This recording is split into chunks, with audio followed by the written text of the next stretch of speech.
question I want to say is, does the paranormal medium help or hinder? Right, let me just go one bit more. Do television shows and movies aid the paranormal field in any way, or does it hinder it? Andy? Aid. Okay. For the simple reason, 99.9% of people here probably won't be doing it if they hadn't seen it on TV first. Whether they actually do a good service to the paranormal industry is a big debate. No, I don't think they do, but they get people interested. So do you want to think? Do not mention any shows, guys. If you do, cut it out. Yeah, I think they do show what can be done, and it's a good basis to start your own paranormal groups from. The likes of the shows that we don't mention, but we all know the shows that we're talking about, the ones that were and still are running now, give us the basis to go further.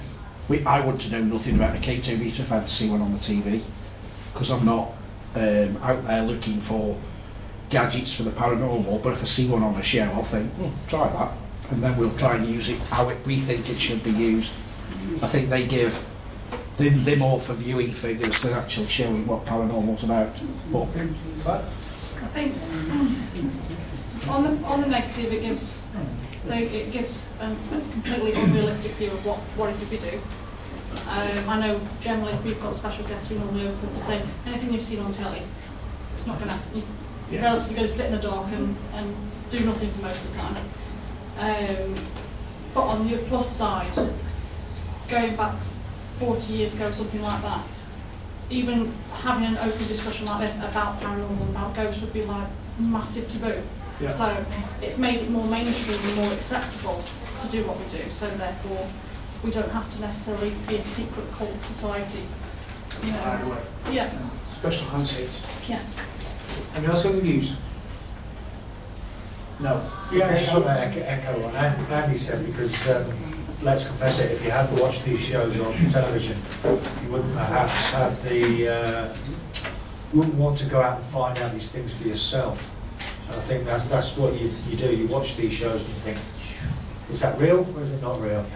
I'll go out and have a look and try and find out for myself. And I think it kind of gets you hooked in trying to find an answer.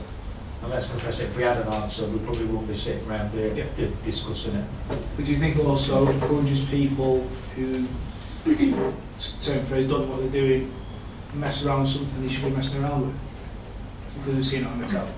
unfortunately, yeah. Because it's like anything else. People will watch a war film, preferably in the States, and go and get a gun. In the UK it's a bit more difficult, but watching the TV can influence people's ways of the way they work.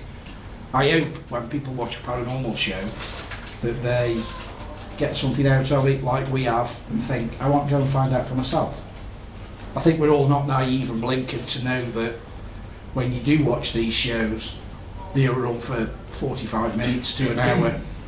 Something happens in every single show. But you know, when you've been on a few paranormal investigations yourself, it's either fake or they've probably got 9,000 hours worth of footage that they've edited down. Like when we went to Alton Towers, I'd got 11 hours worth of footage, and to be perfectly honest, I've dwindled it down to an hour. And in my opinion, although people, whether they're just being polite, say, interesting video, really enjoyed it, we didn't capture really diddly squat. Not what I would call evidence. A ghost box that says Andrew, Peter, Gerard means nothing. It's not proof that it's spirits. Yeah. The K2 meter flashing up and down doesn't float my boat anymore. So from my perspective, that night with 11 hours of footage was a dead loss, but it was an enjoyable evening.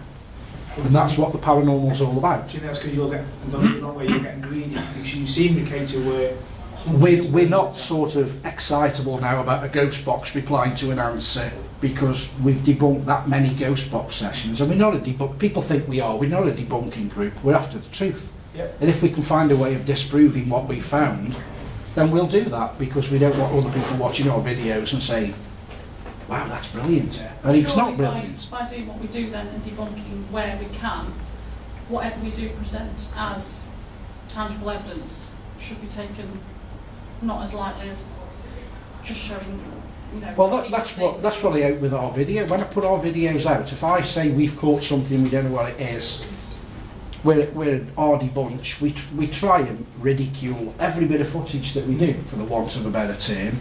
And if we can't find what it could be, then it's evidence. Then we put it out for everybody else to say, I think it's flies, I think it's dust, I think it's this. But we only put something out there when we can't explain what it is. And if we do put something out there, I always put on, we think this is a blah blah blah, because I'm not one of these people to say, I've caught a ghost, look how fantastic we are, because people will be sitting there watching it thinking, what an idiot, that's a blah blah blah. It is about opinions. I mean, the first thing you've got to do is debunk everything. If you can't debunk it, then it's not tangible, it's a waste of time, you're just fooling yourself. Not just the The thing people. is, if you don't take it seriously enough to try and reason and logic what it is, then somebody else is going to do it for you, and you're going to look like idiots. I just don't understand though why. That's why I try not to get involved. When people say to me, I'll send you a video, I'll send you a piece of evidence, when you knock the evidence that they send you, they get really shitty about it. And I think, why? Why send it to me? Because I'm going to be overcritical. I'm overcritical of my own work, so I'm going to be even more overcritical of theirs. And then when you tell them and prove to them, I'll even send them a video back. This is me. Like I was explaining to Matt earlier, get a static camera with a spray gun with just water in, spray it in front of the camera, take a photograph, instant million orbs. You show that to somebody, they go, oh no, this is a real orb. Well, what is a real orb? Piece of tissue paper. I mean, most photographs, we all know that. I'll use Alton Towers as an example. You walk in a building straight away and the rookie people get out the cameras and start going, we've just walked in, all the dust is on the floor, you've kicked it up. Now, the experienced people will walk in, you'll stand still, do whatever you're going to do, and probably 3/4 of an hour later, that's when you pull your cameras out, and I guarantee you'll get nothing. Within the first 30 seconds of walking in a building, you'll guarantee get orbs, it's dust. Yeah. It's just one of them things, unfortunately, but the rookie paranormal groups will learn eventually, I hope, because they're putting information out there, and I think all the hard work us guys put in ridicules what we do. Because everyone who goes on Facebook now thinks paranormal revolves around orbs, and it doesn't. And you all know my feeling on orbs. I was just going to say, moving back to the actual question, for me, on a mediumship perspective, I don't like how it kind of exaggerates the medium's role. Yeah. You know, I'm not going to name psychics, but we all know of one who regularly gets possessed. Yeah. Come on, you know what I mean? You know, both me and Matt have been doing this a number of years, and we've never been possessed and been rolling around on the floor frothing and all the rest of it, you know. So Mary loves dick. Exactly. So, you know, that for me, it's just the unrealistic expectations on a medium. They think we're Superman or Superwoman, and you know, I'm going to stand there and I know everything about you. I'm going to tell you everything, and I can walk in any place and tell you anything. It doesn't work like that, and so that for me is the bad thing about it. But then again, if it's getting exposure and it's getting people talking about it, then that might be a good thing. So, Craig, yours, man?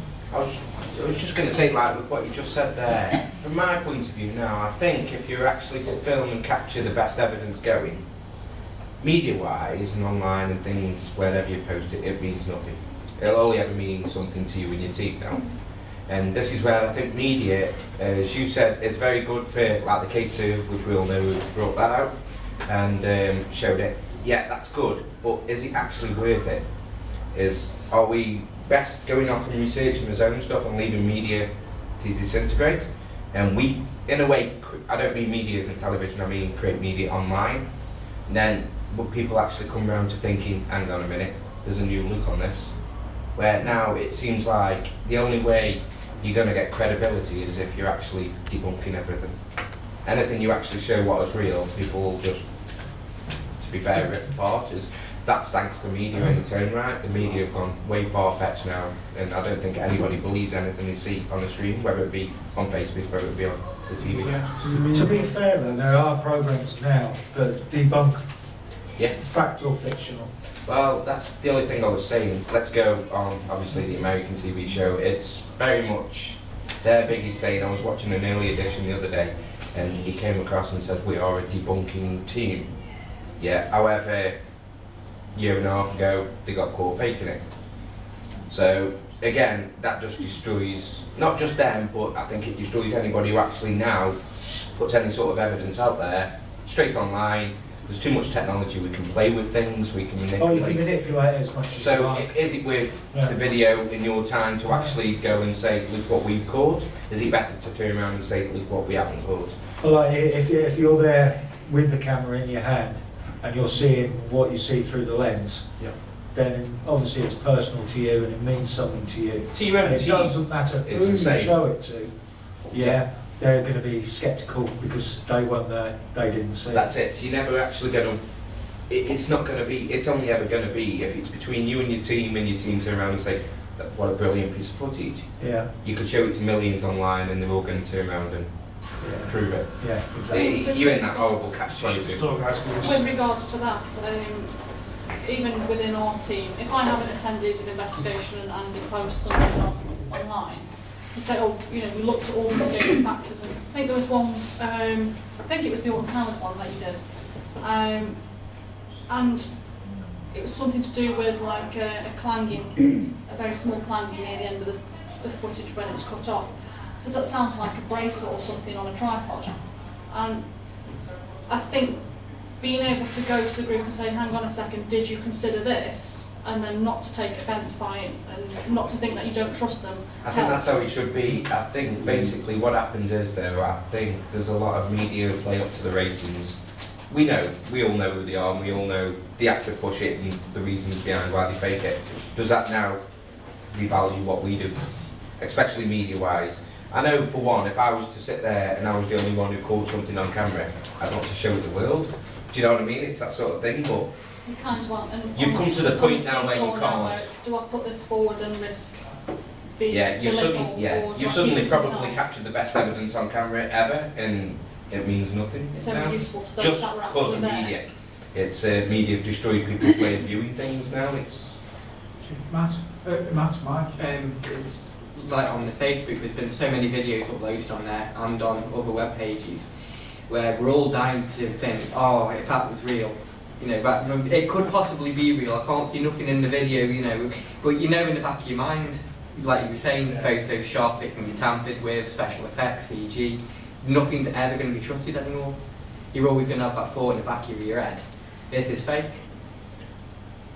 Matt? I feel that as investigators, if somebody does come to you and say, can you prove it?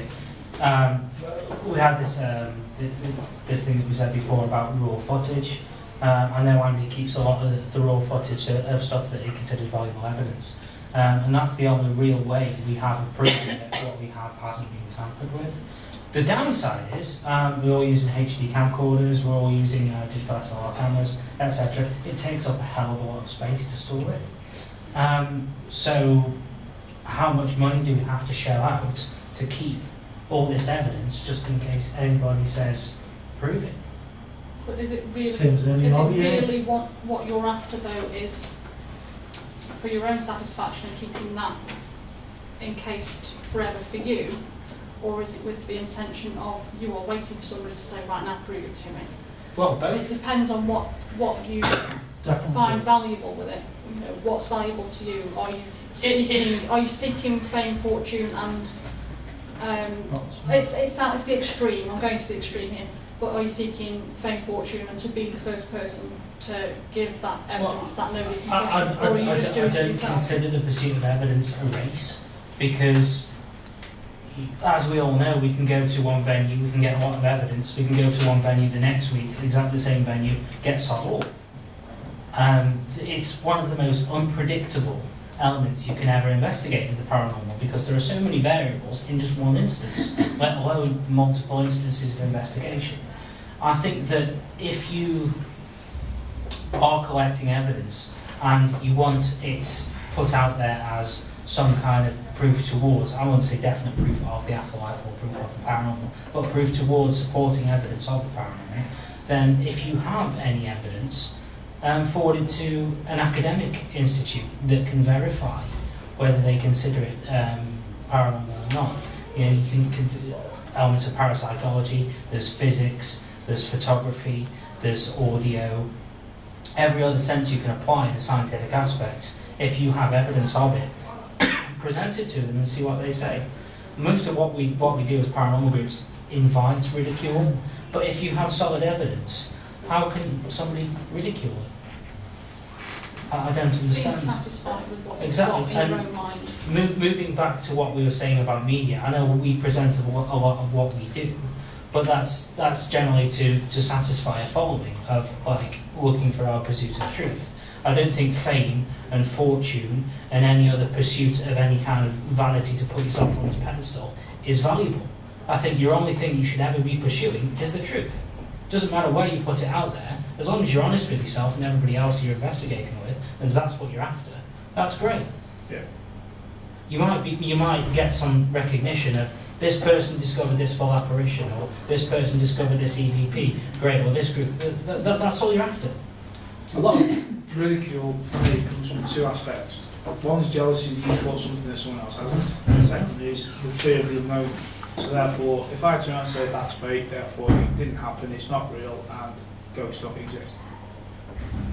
But it might be fake and it might not happen, but it isn't proof that ghosts don't exist. No, but that's a person that is. Of course, yeah. That's what I'm saying. It's due to fear, just fear, because they don't want to admit. No, that of that's- course, that's all based on fear. But I always go back to proof of absence is absence of proof is never proof of absence. It all depends on how far you want to take it down the line. And how, Yeah. No, it's right. It's same with proving it. With all your Exactly. evidence, is how far do you go back to prove it? How The sick thing about it is there are people out there that watch paranormal videos and they rip it apart just to ridicule it. They always sit there and go, oh, that's a load of shit, that's a load of shit, he's a load of shit.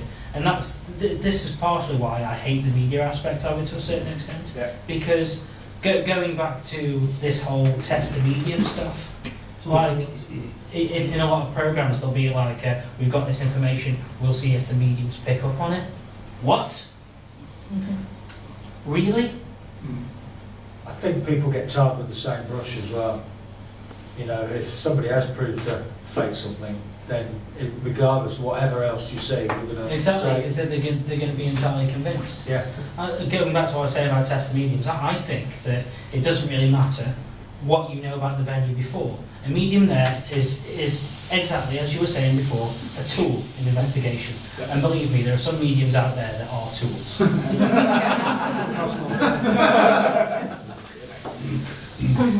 But that's all they ever should be. There should be none of this magic show. There should be none of this, oh, look at me, look at what I can do, or look at what I can't do. Yeah. You know, it should be, you're there to pick up what you can pick up. You're there as a heads up for everybody else to say something's going to happen because, there we go, I've got this person with me because let's prove it, let's get some evidence. And that's what we're there for. As mediums, we're not there as like, ooh, So I've got your great aunt with me and there's a demon in the corner, he's got a bag of crisps. To me, that's complete bullshit. I really hate that idea of it. So you're just generally a compass. Exactly, that's all we are. That's all we are. I'll do about the solved it. One thing that Yeah. a piece of advice, and it's not blowing smoke up anyone's backside, and I'm not saying you should buy the best equipment you can buy. Buy the best you can afford. But if you want to prove to the world that you've captured something, make sure your digital still cameras at least are set on. Most of them now will have RAW mode. Don't set it on best, middle best, lowest. Set it on RAW. There's normally a setting on most cameras that say RAW. Now most people, because we were asked this question, haven't got a clue what RAW means. I won't go into the technical details, but if you record it on RAW, when you put it in a photo manipulation program, it tells you what shutter speed was used, what the lighting was like on the day. It's basically everything that you've done with that camera at that particular time for people to look back on. Because someone put on our page, if you take a photograph and it's on an SD card, it's not the same as having a negative. If you've got a RAW file, it's better than any negative. Doesn't the raw It will- file also say if it's being manipulated afterwards? Well, Yeah, once you've got the raw file, once you put it in a photo program, that file will be withdrawn. As it comes So from if it program- hasn't as got- from a program or a camera. it will Yeah. say that. Once you put it in Photoshop, it will take away that raw file. I'll also You tell use them the if raw it's file to manipulate it. When you've manipulated it, that raw data's disappeared. So anyone who knows the way in will know that's been messed with. Even if they've just looked at it in Photoshop, record everything in raw data and record everything in the highest quality you can. Most camcorders will record probably 9 hours. You've got 9-hour setting or a 15-hour setting, record it in 9, because if you try and zoom in on something that's on a lower degraded quality signal, the moment you blow it up, it's going to look a mess anyway. Yeah, it's going to cost you more money because you've probably only got 6 hours of footage with the average camera that you can use. Better to have good quality footage than shitty quality footage, because you can't polish a turd unless you watch Mythbusters, and you can. But try and use the equipment to its best ability, because I see people coming and they've got the camera set at like JPEG, and I think it's okay to go home and show your friends, but if you ever took that to a specialist, he'd say, this is no use to me, I can't prove nothing. You could have messed with that. Try and record in RAW if possible. Hopefully we'll improve, because I've noticed we're still there, we're not there. This Unity thing, we're still not all like helping each other in a way. Not knocking the Unity program at all, but yeah, my forte is photography. If anyone's got a photographic issue, come to me. I'm not going to bite your head off. I'd rather help people than ridicule them. If there's anything that you want to know, and I'm sure there's like people who are brilliant sound recordists, utilise each other's skills as It's a still unified its group. infancy, isn't it? And we're still, because of how Yeah. things have been in the past, we're still kind of a bit tetchy. We It's need, like, we do need we to trust we or need to not drop all the barriers and say, look, can I come to you about audio? The fact I'll that tell we you about even- lighting and You know, this is the second time in Paranormal Unity, or third time if we include the previous one down at Stoke. The fact that we are here together again shows that it is making progress. yeah. I think it's taken a while to You know, find out who to it trust. is a time thing. It I'm actually is a scared trust of thing. approaching you because you scare the shit out of me or whatever, you know. Just, you know. But I'm just saying, people might perceive people, whatever. You know, I'm just I think the saying. first step wanted to was actually get everybody to realise everybody. The fact that we're actually talking is a good thing. everybody I think- realise people are human, people do talk, we are normal. I like to talk to Matt and ask for his opinion. It's a good thing. Yeah, but he hates you. we will only get better by helping each other. By one person knowing something, they're not going to know everything. So if you all pee in one big pot and you've got the best sound recordists, the best lighting technicians, hopefully eventually we will get this thing that we all crave over. Time I thing. think Well, I'm knackered. I don't think there's one person in this room that can't offer something as a combined group. Yeah, you can talk about, you know, I might be able to talk about, alright, let's say you talked about yourself, and then let's say I talked about you. You've got two things there. You talk about yourself, and me talk about you. That's the thing. You know, we got, Nick talks about himself, is totally different than Craig talking about Nick. Well, that's it, isn't it? You know, what skills has Nick got if you couple what he believes he's got and what everybody else believes he's got? It's your own perception of what Yeah. you can be. Like. So is it not worth, we do the whole paranormal unity, we're doing this debate thing now, out of a bit of good humour and bringing us all together from being individual groups and mingling together. You've got to be careful Could we because not- this is guests as well as groups. Yeah. This. When Yeah, it's yeah. closed, when it's closed between the groups, Yeah. then almost do the whole speed dating scenario without the dating bit. Do you know what I mean? It's like, ding ding, you've had 2 minutes with that person, move on and find out about them, and then That's probably very difficult to do because I talk about myself. So it's just what you've got to We all do, we all do. Unless you've got an ego. But this is where I think if we've got to trust, we've joined together a couple of times now doing investigations. If we don't trust each other there, do you know what I mean? Or if we can actually go above and say, well, we trust everybody in the teams, that we're going to trust what we just say we can and can't do. Maybe we just do one big I don't even speak to my missus, so I don't Maybe that's something we do then. We do one big investigation. Hey, no, you Yeah, just might learn something. That's all right, because Craig does. I think we're all probably guilty of laying the guard down, befriend a team, become and take the piss. Yeah. So what we've done here though is something that is completely unprecedented. It's never happened before to my knowledge, and we've defied all odds by bringing 3 groups together. Well, we try and help each other, aren't we? Yeah, it was never meant to happen. We know all the bitching and everything else that goes on behind closed doors and between groups. But what Evening's easier. can anyone really answer the question why there's always been this big barrier? Egos. Ego, massive Egos. So that was dead easy answer, wasn't it? That's my... Yeah, but it's not. I mean, It is. everybody wants to be the best. Yeah. Well, Everything I do, Right. I hope, is Let's to my say best we- ability. all of But us if do you it. wanted to be the best, would you go out and publicly put it down that you are the best? Irrespective of whether you say it or not, you might believe it. All of us in this room could say you're the most knowledgeable guy on cameras. We could, let's say, bring in group number 4. This guy comes in, George, who's the bollocks on cameras, and he beats the shit out of you. At the end of the day, it's a big adventure, no matter how much you look at it. Like you say, we go around the country, we go into these locations, we do that. The more we can take with us, the better. That's how I look at it. Yeah, I wouldn't want to do it alone without sharing the experience. So I think that's the be all and end all. At the end of the day, if everybody's in it for the right reasons. my ideal goal would be I'd love 20, 30, 40 groups being here, all like-minded people, all talking about the same thing. Lack of ego is the big thing. Yeah, and unfortunately, some of the groups who we've Who could come help me? across Yeah. are full of egotistic maniacs. And to some point thinking, shit, I'd rather do drug dealing, it's easier than the paranormal, you know what I mean? And it should be that way. To some extent, even though we are a unity, those barriers are still kind of powerful. But gradually, we It's are true. kind of interknitting. I mean, Craig had a chat to me about some sort of article the other day. You've been with, Laura and Matt, and we are crossing over naturally. So there are the kind of, well, I'm interested in this, and how do I go about making this better?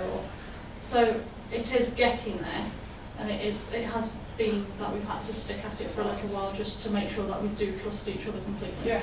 If I had a choice, basically, there's 20, I'm only saying that for the factors, we take guests and things like that. We have a choice between 20 guests, 20 teams, not 20 teams, but 20 members of teams that basically we all get on.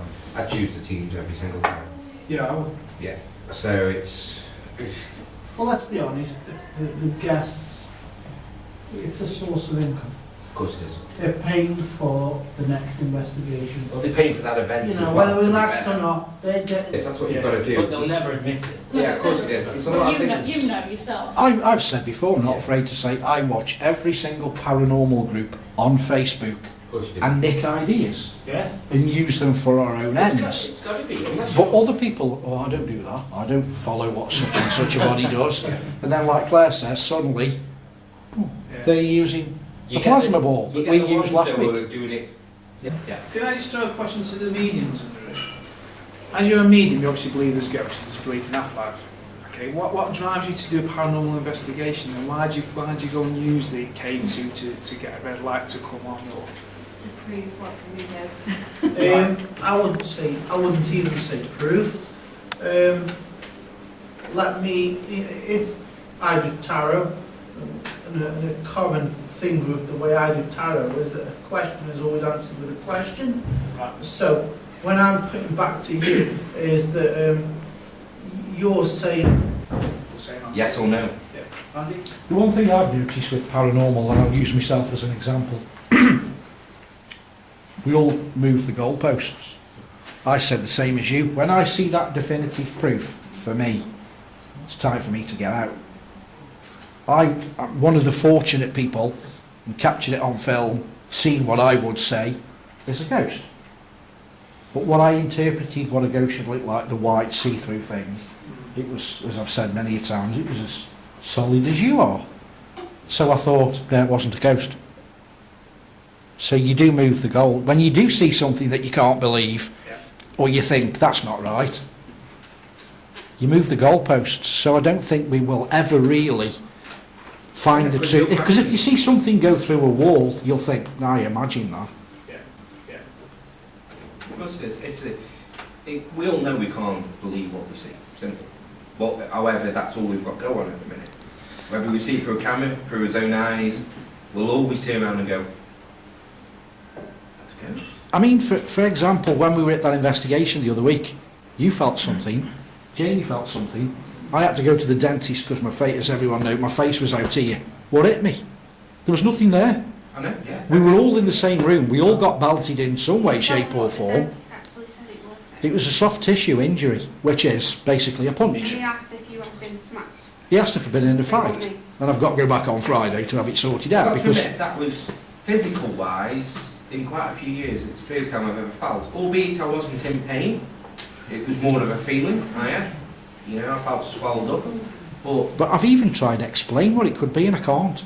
I mean, how can you say that you felt as though you've physically been punched and there's nothing there without sounding like a retard? And the only way I've managed to actually rule out a lot of things I do is, bearing in mind, whether it be in castles, towers or a pub, I walk around a lot on my own.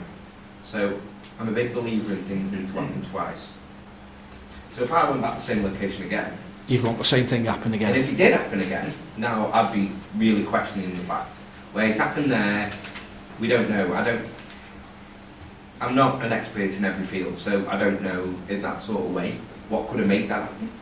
But I know it happened. Now if it went back again, it happened again, and I haven't felt it since. I don't know, it's maybe... To recreate the conditions, wouldn't you? Of course it does, yeah. I mean, we've all been places where you've been touched and felt, and we all know that if you psychologically think, I've got measles, you can cure yourself, you can. Of course it is. Now I think to myself, did I think I'd been touched? Yeah. But I can't see how I could, the physical damage that I had to the tooth, Just to those that... I can't see how I weren't could there. physically say, You had I'm going to break a massive tooth at the back of my welt on mouth his and lip. make my face swell. You had a And we all massive- know I didn't walk in anything. Well, you had a massive welt on your lip, which didn't actually come across very well on that video camera, but it just come up all of a sudden, and within half an hour it was gone. It was like... And independently of each other, Craig said he felt as though he'd been punched on, I think it was the right-hand side. Mine was the right-hand side. Yours was the right-hand side. We all got hit, basically, in the same place, all independent of each other. Yeah. So that's what we recovered from with that, with working like that. I can honestly say I have never ever experienced anything. When people have said to me, we've seen certain people get thrown at the ancient Ram Inn, and I thought, nice bit of acting. What was I trying to prove by saying, oh yeah, I've been hit, look, I haven't really, but I'm making it up. Well, that's it. I think What was I sometimes- trying to prove? Nothing. I think what worries... I got myself a bill from the dentist. I think a lot of evidence could be quite right. But I think it's for the factors a lot of people don't speak up. I think they don't want to fall in that stupid trap. Well, the thing that scares me, I'm told by our medium friends and stuff that spirits really are not there to hurt anybody. Punching someone in the face, that's not being nice to somebody, yeah. is it really? It- Was it So, being punched in the face, or was it just an impression of something that happened to them that they're trying to put across to you? So yeah, that can happen. In my experience, you can take on conditions of. see, they always say the dead can't hurt you. I mean, if I'd have been at top of a set of steps and I'd have been smacked, I could have been down the steps with a broken neck now. So yeah, ghosts can hurt you, No, if yeah. it was a ghost. I've never. Through But whatever if I was method one of you the people, I mean, the guys were doing the seance, glass spinning thing, if I'd have been actually asking for proof, which they were, where did you have an injury, this, that, I mean, all I was doing is filming the damn thing, but I was the one that got picked at first. You're still part of the room. Now, if I was going to do it, if I was a ghost and I was going to do it, and someone said, show me where you had an injury, I would hit that person. I wouldn't hit like you, because you're not actually asking for the information. It just seemed a rather strange thing to pick on the person with the camera first, and then the other two guys had it. Normally, you know, if I was a ghost and I saw a big group of people all round the table with their fingers on the glass, You I would pick go on for that. the I'd individual. go for the individual who's around the outside. Yeah. Plus, you, in whatever shape or form, were recording what was going on, so therefore you need the information first to record it. So it depends on how you want to spin it. It can also be a perception thing. I mean, to the spirit, that could look like you're holding a gun. Yeah, I was just about to say, it depends on the time. I think there's other Yeah. mediums who disagree with this. But I think not all mediums can pick up on the full range of, say, frequencies or whatever is coming in. Not at all. So people go to some mediums and say, "Good crap, they couldn't bring me any of my family through." Well, that medium might never ever bring a family member because they might not be able to tune into that frequency, if you know what I mean. So if you were on the frequency of the entity or the spirit coming in, then it would actually give you guys anyway. Well, yeah. Like you said, if you're feeling a little bit negative, you know, would a positive energy come and slap you in the face if you know? The question is, was it what you were expecting at the venue? With mediumship, though, you guys might be able to answer the question. I was told by one of our medium friends, Paddy, that if you imagine a radio starting at the bottom of the spectrum and going to the top, depending how far you are up the mediumship scale, is how out of band you can actually go. Someone who's learning can probably only get this. Someone who's learning a bit more can get a bit higher. Could that be an explanation why some mediums can tune in to things that another medium can't tune into because they can hear higher up the spectrum? There's also the peripheral consideration of like clairvoyance see spirits, clairaudience hear spirits, clairsentience have a sense of knowing the spirits are there, etc. So most mediums have an area of specialty. Who's to say that like a spirit communicating can't show themselves as sight for the clairvoyant, but can easily speak? There's this element of learning from the spirit world. Can they do certain things? Yeah, you have to sign a disclosure first. to say Yeah, that. reduce the waves to kind of Open you up a little bit more. put you in the kind of... Wouldn't a colander plugged into a car battery do the same job?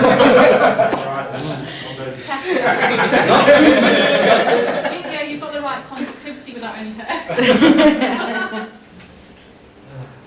But yeah, I'd like to do something. If we can get involved with an academic institute that do the research into The only thing is, brainwaves. we've had this conversation before, do you think that it's like UFOs and things, they don't want us to find out?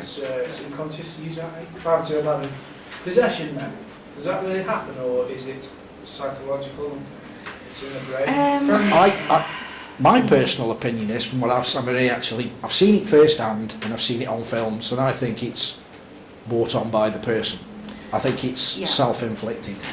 Whether they've got psychological issues, mental health problems, I can't see how a ghost can actually enter your body and become, or use your body as such, make you feel bad, make your head spin round, spit out tomato soup and so on. I just don't see that. I think they can, like when Matt does his trans thing where they actually come in and use your vocal cords, I believe that can happen. But a possession where they actually take over your carcass, for the want of a better word, I just think it's rubbish. You have to let them. They can't just step into you to use them. There's got to be an allowance there. So But all of this. could the allowance obviously though, if you're really down in the dump, you're Yes. really ill, Yes. then More you let them in. vulnerable, Why don't you? I believe what you've just said until I was at the venue and we did something called scribing.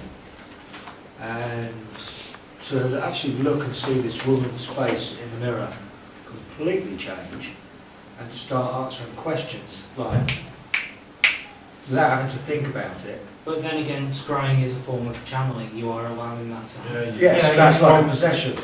Possession is totally different.